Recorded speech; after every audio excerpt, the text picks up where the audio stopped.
Hello guys, ito na naman. Magsiserve na naman ako sa alaga ko. Ayan. Ano daw to?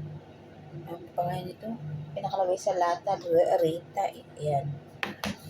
Itong kokos. Kogo. At saka ako. Isang mainit na. Ayan. Parang barbecue. Hindi mo maintindihan. Pero ako nagwaganito. Masarap to kasi ako yung nagluto nito. Kaya ayan.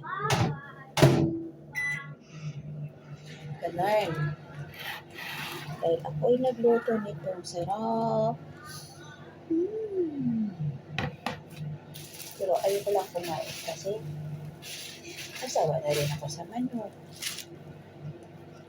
Kaya alaga ko na lang kasi paborito nila yan. Parang barbecue.